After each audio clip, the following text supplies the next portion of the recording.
Nos bastidores de Brasília. As histórias que a história não conta. Apresenta Os borboleteios de um candango ao encontro de sua família fercalense. Uma história verídica de Luiz Firmino e Abadia Ludovico.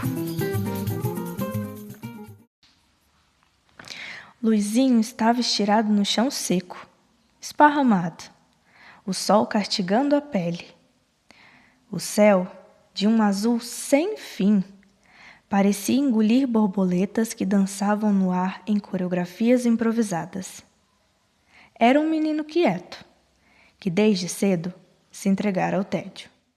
Da infância, ele guarda as horas infinitas passadas no terreiro, deitado, admirando o céu monótono e sem nuvens, até agarrar no sono. Sonhava com uma vida diferente, sem grandes ambições, a não ser sobreviver à pobreza daquelas terras rachadas. Um bom trabalho, água limpa no poço, comida na mesa e, quem sabe, até uma diversão aqui e ali. Era o início dos anos 1930, quando o Ceará enfrentou uma longa estiagem que alvoroçou grandes massas de retirantes, fugitivos da seca e da fome. O governo, temeroso das invasões e saques às cidades, criou os currais de flagelados, como campos de concentração de pessoas magras, de pele rachada e olhos fundos. Gente que tinha perdido tudo: a terra, a esperança e o rumo. Os currais do governo se espalharam pelo estado, sob a vigília dos soldados fortemente armados, onde se fornecia alguma comida para aliviar a fome das multidões. Não era a primeira e nem seria a última vez que a seca devastava o sertão cearense. Aquele povo estava fadado a migrar se quisesse arriscar a sorte de uma vida digna. No rádio, Luizinho ouvia uma propaganda musicada que encorajava os sertanejos a migrar para a Amazônia, onde se tornariam soldados da borracha. Os mais velhos diziam que era morte certa, e de fato, muitos jamais voltaram e nem se soube mais deles. Anos mais tarde, o rádio voltaria a animar a migração para um lugar que sequer existia. A nova capital do país do futuro brotaria do chão do cerrado e o presidente Juscelino Kubitschek convocava os brasileiros a se juntarem na missão de erguê-la. A esta altura, já com seus 26 anos e sem muito o que esperar da vida, Luiz soube que tinha duas alternativas: ou se movia ou morreria esperando. Diziam que Brasília seria um bom lugar para ganhar dinheiro. Deixou então para trás a monotonia das borboletas do sertão e, sem hesitar, se embrenhou pelas estradas sem fim, rumo ao Planalto Central. Foi assim que, com alguns poucos trocados no bolso, uma mala de roupas surradas e a bênção de sua mãe, em 1959, Luiz embarcou em uma dura viagem em busca da promessa de um destino melhor. Jamais voltaria a saber notícias da mãe ou irmãos que ficaram para trás. De ali em diante, era cada um por si. O transporte era um caminhão velho, com pneus lisos e a pintura desbotada. Na carroceria, as travessas de ferro mais pareciam as costelas à mostra de um animal que não resistiu, o que confundiu os bandos de urubus que pairavam nos céus. Essas costelas eram o único apoio aos mais de 30 homens que se equilibravam em bancos improvisados com tábuas de madeira. Com o passar dos dias, o amontoado de corpos, sacolas de roupas e sacos de farinha foram se ajustando ao aperto. O cheiro de poeira e suor misturado à fumaça de óleo queimado invadia as narinas, enquanto o som do motor engasgando e as rodas rangendo era a música que embalava o caminho. Chegando em Minas Gerais, Luiz comprou 3 cortes de carne de capivara e os dividiu com os companheiros de viagem. A carne foi logo ao fogo, acompanhada de farinha e rapadura de sempre, mas o resultado não foi bom. Todos sofreram com muitos gases e o pau de arara virou um forno insuportável. Entre o mau cheiro das flatulências e o vento morno que entrava pela lona levantada, não sabiam qual castigo era pior. Bastava então observar o trajeto marcado pela miséria. Crianças desnutridas, com cabeças e barrigas desproporcionais às pernas magras, e carcaças de animais que falharam na disputa pela pouca água. A escassez que dominava aquelas terras era o suficiente para convencer de que a jornada, por mais sofrida que fosse, valeria a pena. Após 12 dias, o caminhão chegou à Cidade Livre, largou o grupo em uma pensão qualquer e desapareceu na poeira. O cenário parecia saído de um filme de faroeste. A terra avermelhada, ainda sem asfalto, formava caminhos de chão batido margeados por barracos de tábua, com alguns comércios improvisados. O cheiro nauseante de carne em decomposição pairava no ar, vindo do córrego, onde se jogavam os restos do gado abatido nos fundos de açougues sem refrigeração. Amontoados de homens eram despejados a cada hora de caminhões vindos de lugares que ninguém sabia ao certo, com seus poucos pertences, geralmente malas em forma de sacos, cujos cadeados eram nós. Mulheres e crianças eram vistas com raridade, sempre evitando circular entre aglomerações masculinas. Os candangos trocavam palavras rápidas e desconfiadas, à espera do próximo movimento do destino. Aquele era um lugar de recomeços, mas também de incertezas. Os caminhões de lotação das empreiteiras passavam pela Cidade Livre e, após rápidas convocações sem explicações, saíam abarrotados de operários rumo aos acampamentos de obras espalhados pelo recém-formado DF. Era como se a Cidade em Formação fosse um organismo que engolia homens e os transformava em parte de si. Assim como tantos candangos, Luiz nunca havia trabalhado em uma obra. Ali se aprendia fazendo. Passou por diferentes firmas, de trabalho em trabalho, em sua busca por juntar algum dinheiro, já que era comum o pagamento em vales que podiam ser trocados por comida e fumo. Nas obras de Brasília, presenciou as escavações e terraplanagens para a montagem do esqueleto dos ministérios e palácios, mas não suportou as infestações de pulgas, percevejos e carrapatos. Arriscou serviços mais distantes, como em Corumbá e Pires do Rio, em Goiás. Mas as demandas por trabalhadores na capital acabavam trazendo de volta. Fez a guarda do Catetinho, o famoso Palácio de Tábuas, onde o presidente pousava em suas visitas às obras. Ali, recebeu um bom pagamento em notas de 5 cruzeiros, que guardou como um tesouro por anos, sem perceber que a moeda mudaria e ele perderia tudo. Esteve nas primeiras construções de Sobradinho, que abrigaria as famílias da Vila Amauri, antes que esta fosse inundada. Lembra-se do cheiro dos animais mortos por afogamento com a formação do Lago Paranoá e da infestação de sucuris que tentavam sobreviver àquela nova hidrografia.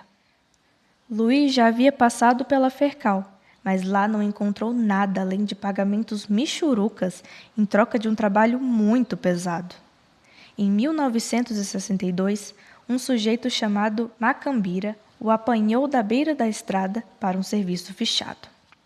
Coletavam cascalhos e despachavam com o véi Murilo, que fazia até 6 entregas diárias no plano piloto, dirigindo seu potente Ford azul.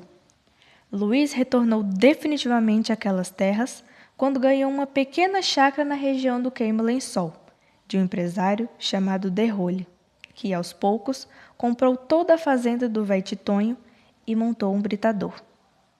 Logo, surgiram 2 botecos e novas pessoas chegaram para trabalhar nas pedreiras, invadindo a mata do Lobeiral. Com o tempo, as empresas Ciplan Cimentos e Cimentos Tocantins se estabeleceram ali, oferecendo empregos melhor estruturados e consolidando as primeiras comunidades de candangos na Fercal.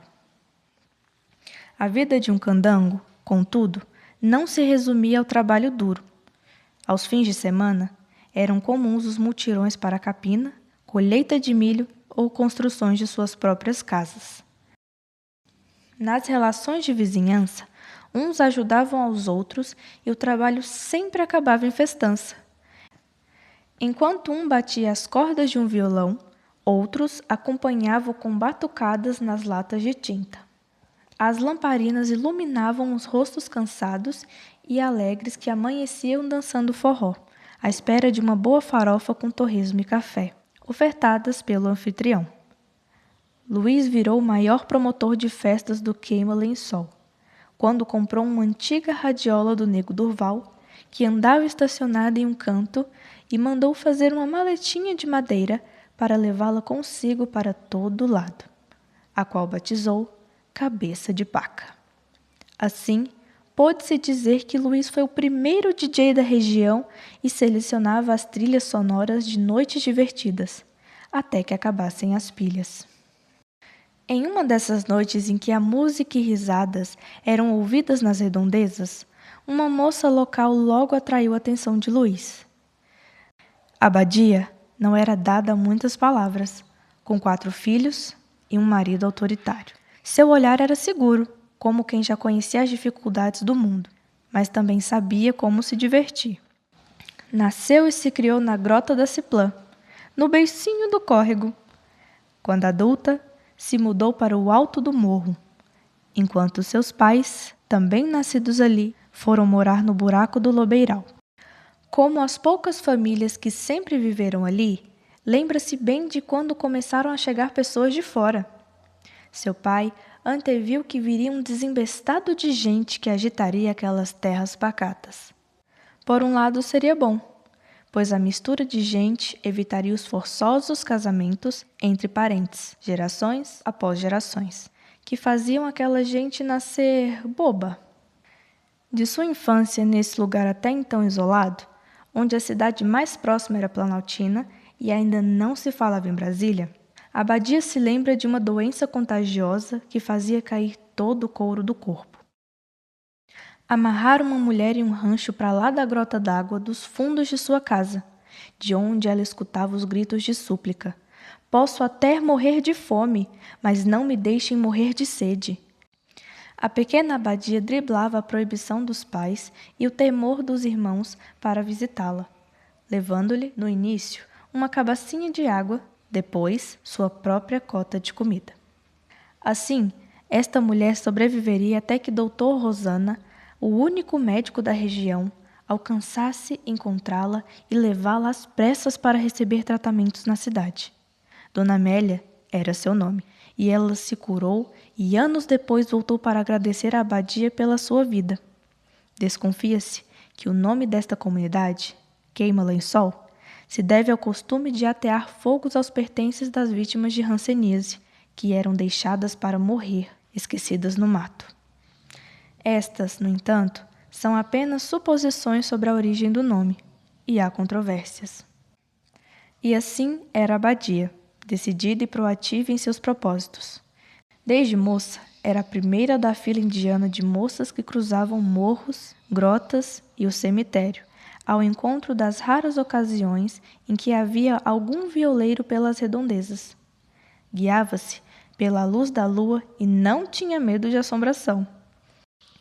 Ofereceu seus serviços de limpeza, cozinheira e babá ao fazendeiro que trouxe um professor de Anápolis em troca de que seus irmãos pudessem também aprender, embora ela mesma nunca tenha podido se sentar em uma sala de aula.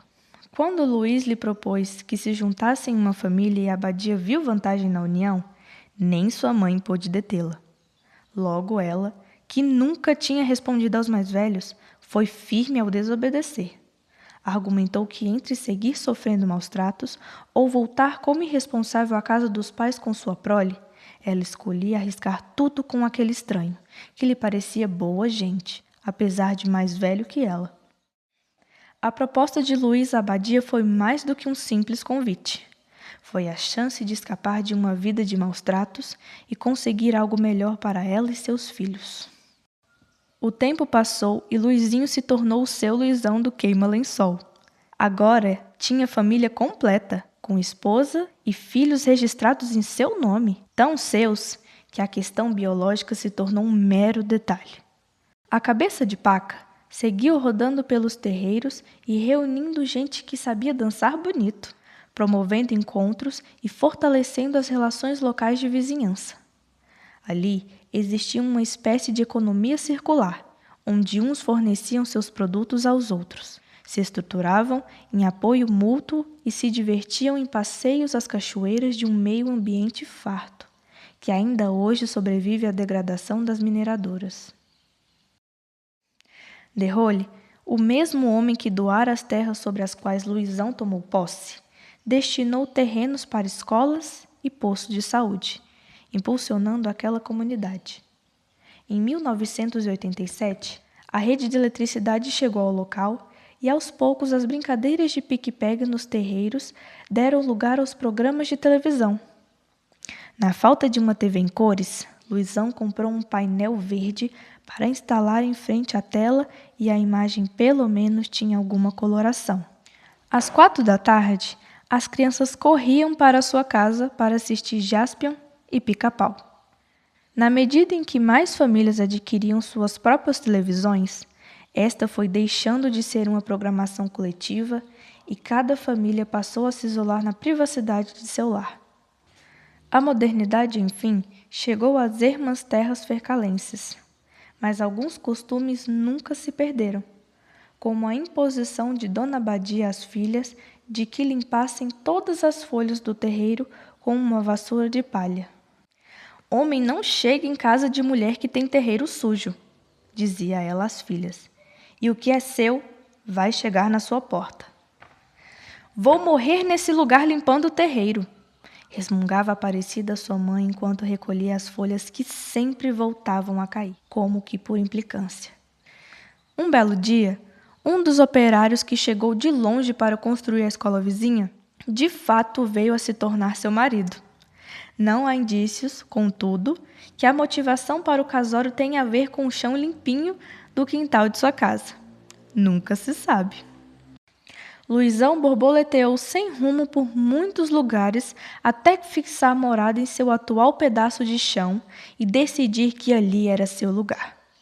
A abadia, nascida entre grotas e morros praticamente desabitados, viu essas terras se transformarem e sua vida tomar rumos improváveis junto àquele forasteiro que fazia a alegria do povo com sua vitrola portátil, chamada Cabeça de Paca.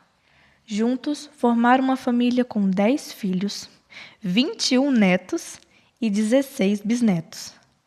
De suas origens, restam poucas lembranças a Luizão. As borboletinhas do Ceará têm igual aqui, eu sempre olho.